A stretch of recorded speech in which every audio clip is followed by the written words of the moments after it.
Welcome to Real Money, Real Experts, where we bring you interviews with leading financial professionals, sharing their stories, their challenges, and their advice for helping people manage money in the real world.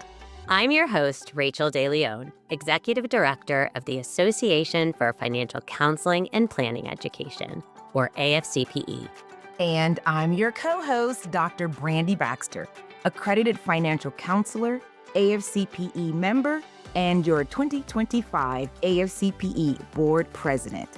On every episode, we take a deep dive into the topics and stories that you care about the most, helping clients, building community, and growing in your work and your career.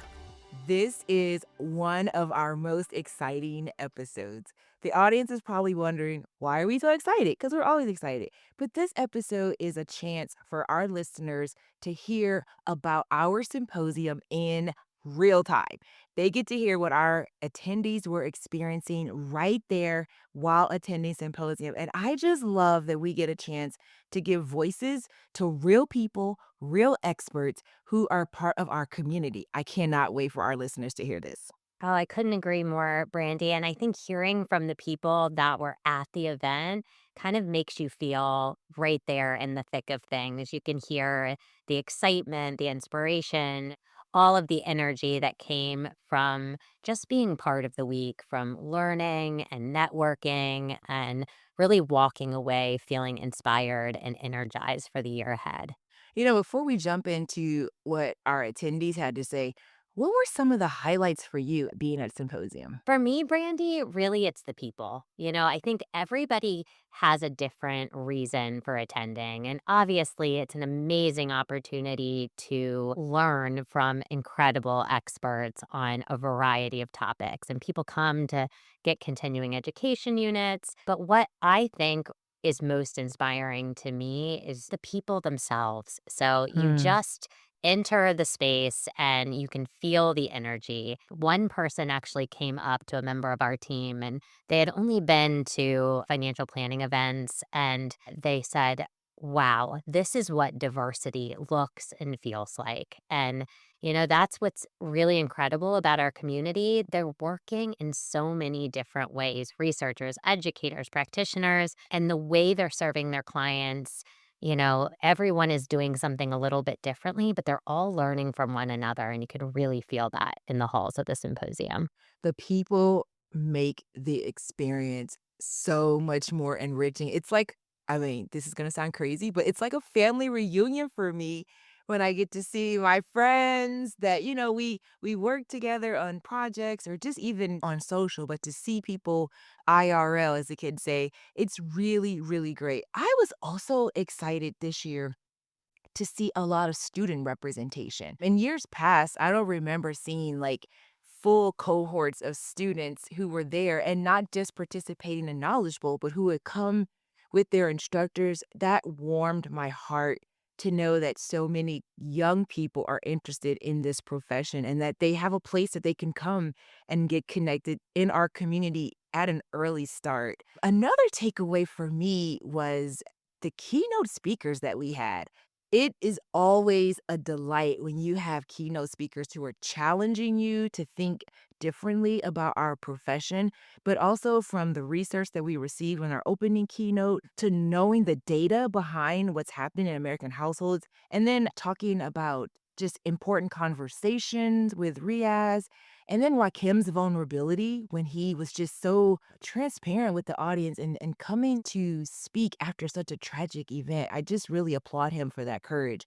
And then who can forget Erica's conversation at the end as our final keynote, put your money where your mouth is. And she had the money spraying all around in the audience. It just really was a fun and delightful way to kind of close out symposium. I felt like the energy around this year was really exciting. I'm looking forward to continuing to grow with our community. I couldn't agree more. And, one of the things we did for keynotes this year for our virtual attendees is we had meetup right after every keynote session and got so Mm. much feedback from those as well that a lot of people attended those. And it kind of recreated that energy in the hallways. When you leave the keynote and Mhm. your mind is opened and you're starting to have these conversations with your peers about what you learned and what's got you energized. And we were able to recreate that this year for our virtual attendees too, which is something we plan to do as we look ahead to the future. Oh, that's a great idea. I'm sure lots of people really enjoy that, especially when you can't travel.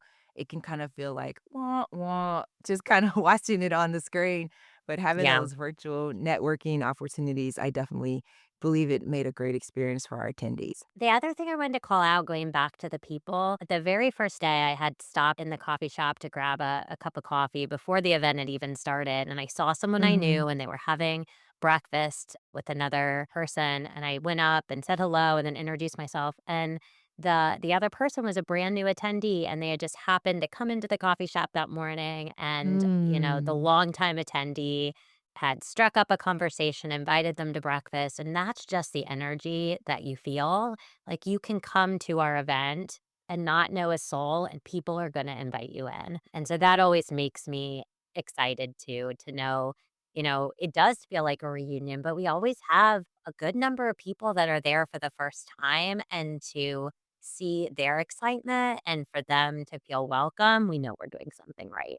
That's a great point. I too felt like I met a lot of first time attendees at the symposium. And so that too is encouraging to know that lots of people are still coming to the symposium and getting connected in community and building their professional and personal networks. Okay, Rachel. So you and I have chatted a lot, and I'm sure our listeners are like, okay, we hear you guys all the time, but we want to know what the attendees had to say about symposium. So let's listen in to hear what some of our attendees had to say about their experience at symposium. Brandy, one of the people that I had the pleasure of connecting with at this year's event was Kelsea Dickey. And Kelsea has been to several symposiums, but she was there this year as an exhibitor. She's the founder of Financial Coach Academy, and I'm really excited to share our conversation.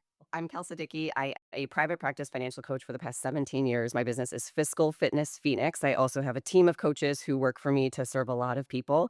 And then about 10 years ago, I launched the Financial Coach Academy, where I train other professionals who also want to be in private practice. Kelsea, how would you describe your experience at this year's symposium? I would describe my experience this year at the symposium as being educational and invigorating. So, educational, you are going to learn some of the cutting edge sort of research that is coming out on personal finance. And so, you're really staying ahead of that educational curve. And then invigorating because there's nothing like being around like minded people who share, a common mission of just want to propel, the work forward and helping people with their money and that sort of thing. And just being around people with that energy is so invigorating. What are some key insights or lessons that you're taking away this week? I would say, along with being around like-minded people, there's people that are like right where you currently are and having some of the same shared challenges. But then there's people that are where I was a year ago, let's say. And it's so great to be able to like lift them up and share secrets with them of like, here's what I figured out when I was there a year ago or a couple of years ago. But then there's people who are ahead of me and I can see the future of like, oh, that's a possibility for me too, or that's the potential.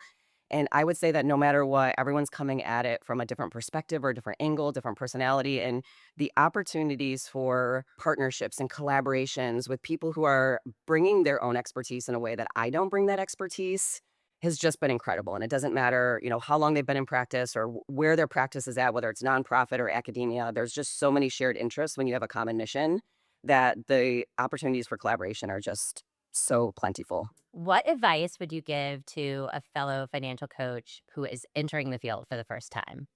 Yes. If you are entering the field for the first time, the one thing I would love to share with you is that it is not learn, then do. You are learning and doing simultaneously forever. Your first year in business or in practice and your 20th year.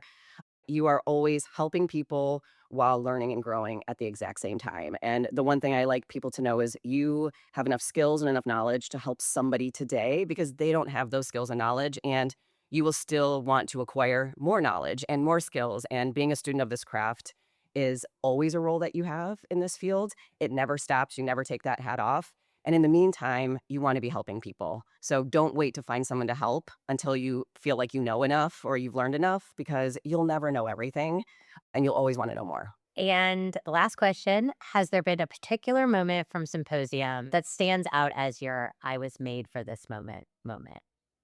I would say one moment for me that really stood out to me as being impactful and sort of made for me was when I was in the task force meeting, the networking chat about how AFCs can benefit private practice and private practice can benefit from AFCs.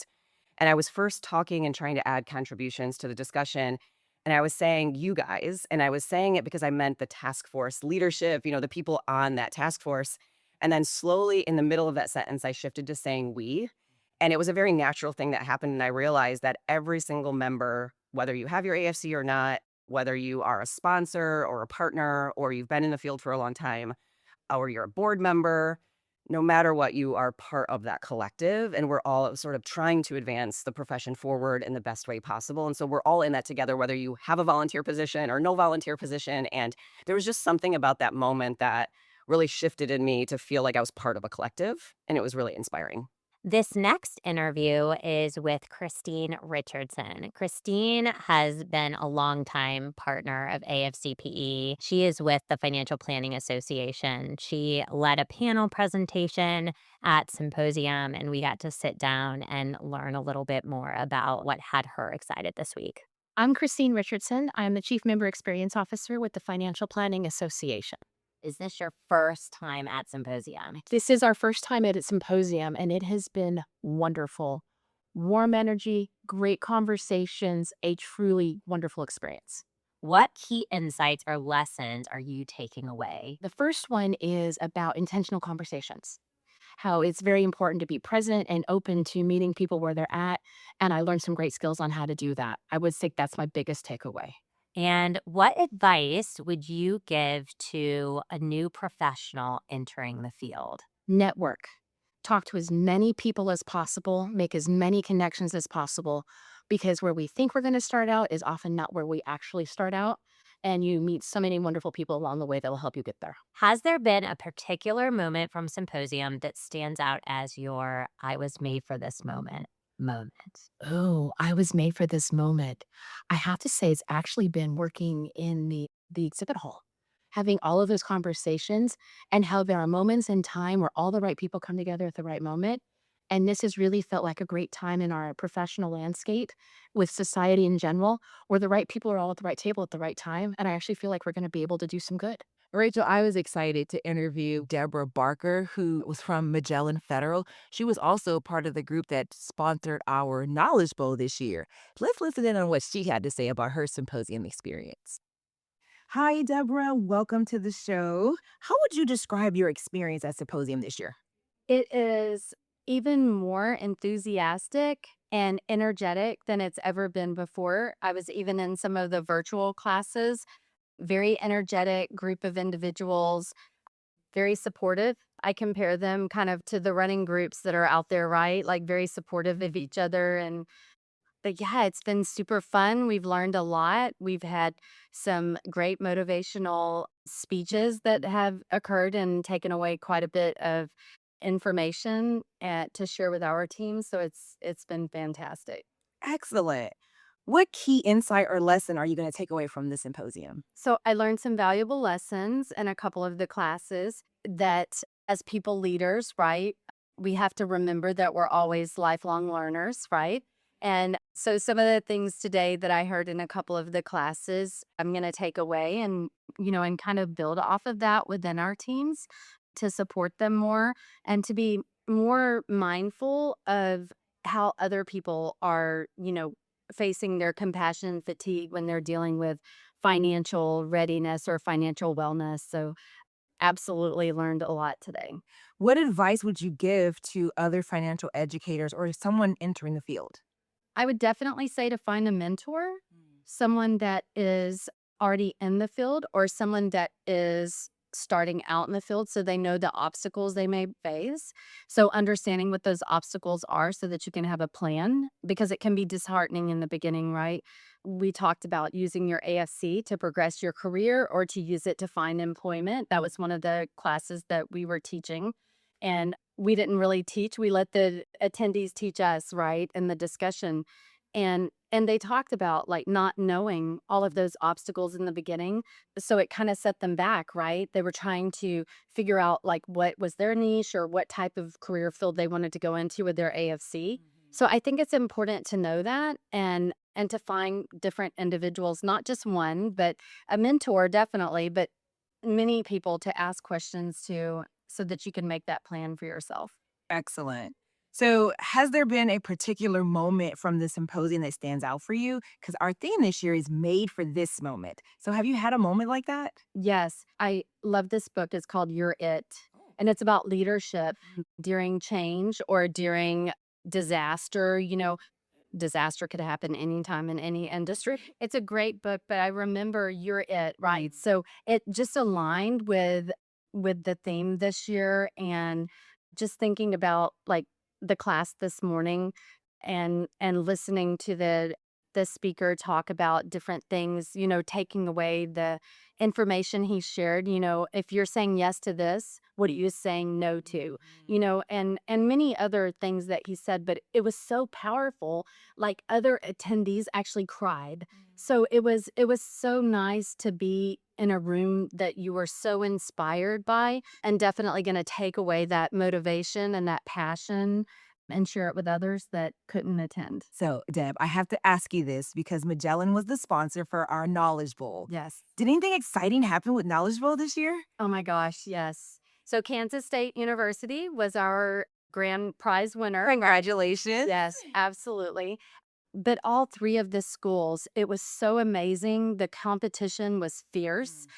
A matter of fact, in all the years, I actually cannot remember where the point spread was not very wide. Wow. This was like within a point of each other, right? So very, very engaged students that are obviously ready to take this exam and get the ball rolling and get their career progressing. So we enjoyed that quite a bit. And then even afterwards, like last night we did the actual session and the contest, and then today we announced it, and all of the students were humble. They're very supportive of each other. The team at Kansas State University, was congratulating the other teams for the fierce competition that they had been in. And I was, again, just another inspiring moment to see the future of the financial sector, and it's in good hands, right? Yes, indeed. And with this being our 10th year of the Knowledge Bowl, I was excited as well to just see how in tune these students were with the content. Yeah, And I'm looking forward to future Knowledge Bowls as well. absolutely.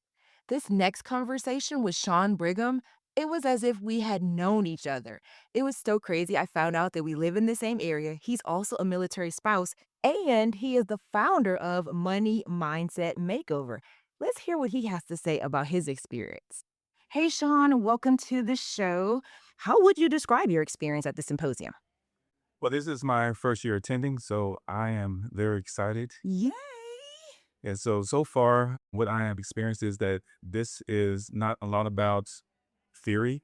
It's a lot about real practice, folks on the ground, seeing what works, what doesn't work from a client's perspective, and not just, like I said, a lot of theory. Mm-hmm. What do you think is a key insight or a lesson that you're going to take away from symposium? So from what I will be taking away is with my own practice is that I need to start looking more at my data. I can't just go on what I think works and what I've been doing. I need to go back and look at how my clients have been doing, how have they been progressing, seeing what has been working with the clients, what has not been working, and start using the actual data instead of just what I think. So you mentioned that this is your first time, and so you probably have a couple of thoughts about this, but what advice would you give to a fellow financial educator or someone else who's entering this field? I would tell them or remind them that this is their expertise. They know this. Their clients or people they're helping, they don't. So you have to get on their level. I think of it as if you're going to a doctor and like from my own experience, I had a bad cough. The doctor's telling me all these medical terms of what's wrong. I'm still confused. And then he basically just tells me, hey, it's allergies. So I'm like, well, why don't you just tell me that to begin with? And I know financial professionals do the same thing. They talk as if they're talking to fellow financial professionals instead of their clients. So our theme this year was made for this moment. Did you have a particular moment at the symposium that really confirmed for you that you were made for this moment? Most definitely. I was proud to see my alumni, Texas Tech, Brigham, the students participating in the Knowledge Bowl. So before and after, I was able to talk with them. They were asking me questions. I was talking to them. They were asking me about what I've been doing since graduating, what they plan on doing. So to see that this is going on from me 20 years ago to them and that program's still going strong is a real blessing. Excellent. Thank you so much for your comments. It is always a delight, Rachel, when I get to speak with Kimberly Rand. She works at Dragonfly Financial Services, and she is such a force to be reckoned with in this community. Let's hear what she had to say about her symposium experience. Hey, Kimberly. So, my first question for you is how would you describe your experience at the symposium? This year, Brandy, has been so much fun. I'd say it's really been kind of a tale of two symposiums. I've both been able to reunite with a lot of established colleagues. I've also been able to meet some really young, enthusiastic professionals at the same time. So I feel like I'm experiencing both today and tomorrow of Oh AFCPE. my God, that is such a great way to think about it. What key insights or lessons are you looking to take away from the symposium? You know, what I'm really bringing away from the experience with this symposium is the devotion and enthusiasm that the professionals in the space have, especially at this moment in time. Coming here has really been invigorating for me and reminded me of the important work we're all doing together. Yes, indeed. As you're talking about the AFCP of the future and seeing so many young professionals, what advice would you give to a fellow financial educator or someone that's entering this field? Yeah, that's a great question. I'm glad you asked. There's a few things I think I would say to young professionals coming up in this field. And the first is to spend some time to identify your values so you really know what your North Star is. And then, secondly, I would advise younger professionals to really get to know your target audience and to understand where they're coming from and really what your value add to them is. And then finally, I've been going to sessions this week on AI and on cryptocurrency and the like. And what I have been saying to the young folks and my colleagues as well is to really work to strategically combine the high touch aspect of our work with the high tech aspect that's on the horizon. That is so good. Our theme for this year is made for this moment. So, has there been a particular moment during the symposium that stood out for you as you know what, I was made for this moment? Have you had anything like that? You know, I did have a light bulb moment this week as I was walking down the hallway and talking to the vendors, and I was able to chat with the representatives from the Financial Planning Association. I know AFCPE is starting this new partnership between AFCPE and FPA, and I am so jazzed for it. It's so exciting, and I am really looking forward to being able to provide some value add to CFPs in this space around the behavioral aspects of money, and so looking forward to playing a part in it. Excellent. Thank you, Kimberly. Thank you, Brandy. I also had the pleasure of sitting down with two attendees together. The first was Young Mao, assistant extension professor at the University of Minnesota, as well as one of his colleagues, Tanya Brinston. She's a financial health and wellness coordinator at University of Minnesota. Young actually had a presentation this week, so he digs in a little bit to that, but it was great to sit down and talk to them both about what had them most excited about this year's symposium. There's a lot of great information. There's a lot of great energy. What I've seen more this year is something I really absolutely love is the humanizing aspect of money, the recognition that money is just beyond numbers.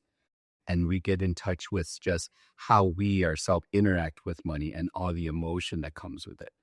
And I think that gets to the individual part versus just, if you're going to do I want to use business like corporate finance. It's just mechanistic, right? You put in the numbers and you make decision on that. But money make us feel, and this is the a recognition of that emotion. It's really fantastic. Tanya, what brought you to Symposium this year, and what's been your experience so far? Well, what brought me here this year, I seen on the itinerary breakout sessions around AI. because that's the direction that we are moving in. And as Young mentioned, that human interaction is still just as valuable, but AI is kind of taking over. So I want to get some tools and some information around that. But what I've gotten from it so far is inspiration, especially around continuing that human interaction. Our keynote speaker mentioned something about being assertively empathetic. And we need more of that, especially after COVID end. I think their stress levels are higher after that. And so I think that more human interaction and just meeting people where they're at and maintaining the human centered coaching, counseling, and educational piece. All right. What's a key insight or lesson that you're taking away from the symposium this year? The recognition of trauma. So, we know that trauma is happening, and it's happened since COVID and before then. But it brought forth to the forefront of everything else, and especially around finances. And I appreciate that, because once we start digging into trauma and recognizing there is, people are going through this traumatic event, then we could be kind. Yeah. We could be kind to others, and we could be kind to ourselves, especially on money. How about you, Tanya? What's maybe an insight or lesson that you'll take away and back to your work and your community? I think it's all falls back to the keynote speaker, keeping that human interaction, realizing that our communities are dealing with a lot of trauma.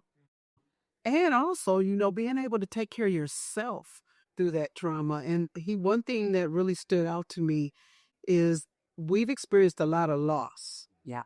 In our communities, personally, professionally. And the question that he posed, instead of saying, my condolences, sending thanks and prayers, he said, ask that person, what is it you want me to know about that person? And that kind of opens up that motive. It's kind of like a motivational interviewing technique to get that person to open up, to help them process through, because the population that I serve, they're experiencing a lot of loss in our community, especially in light of the opioid epidemic and the fentanyl. For someone entering the field for the first time, what advice might you give them? As an educator, our job is to provide information with the hope that folks, when they make financial decisions, and it's based on their values and what they want.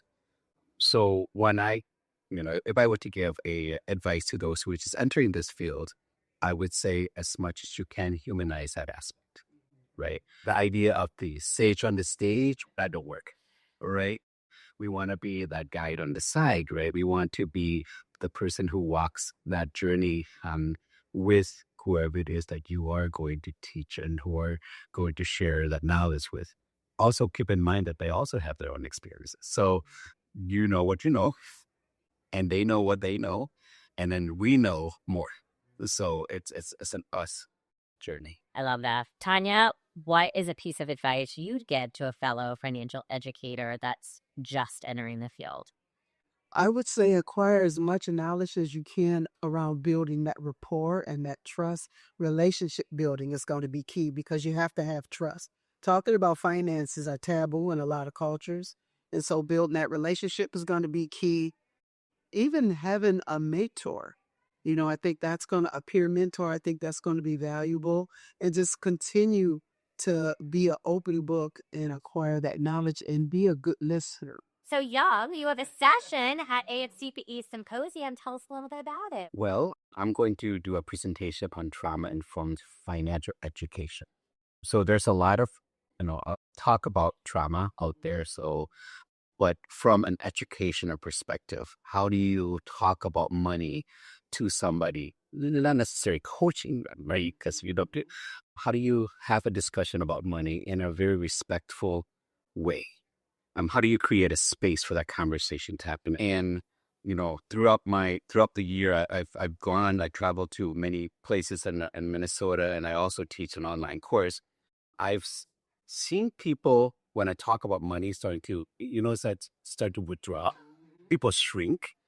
And one day I asked, "What is happening over there? Are you okay?" And then one of our participant says, Young, whenever you talk about that, I see my 9-year-old self pushing cars because we ran out of gas. And it brought me back there, and I feel anxious. I feel nervous. I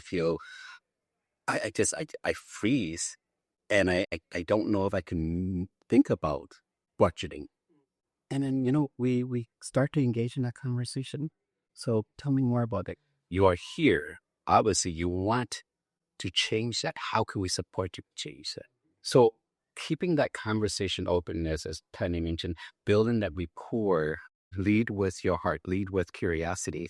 Yeah, so you can be, in this environment, it's okay. We're all here to learn from each other. And I share my story. I do a lot of storytelling. I share my story, and I see those people that were shrinking. Now they're looking at you like, oh, she's been through this too.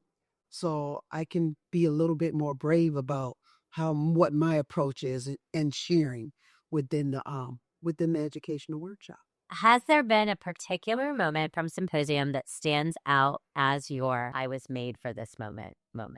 So one of the highlights in a particular moment that tell me this is a good place to be is when I see people and they see me from, oh, I recognize you from last year. And then you get this big warm embrace. And you know that, and you look at each other, you're like, this is a rough time.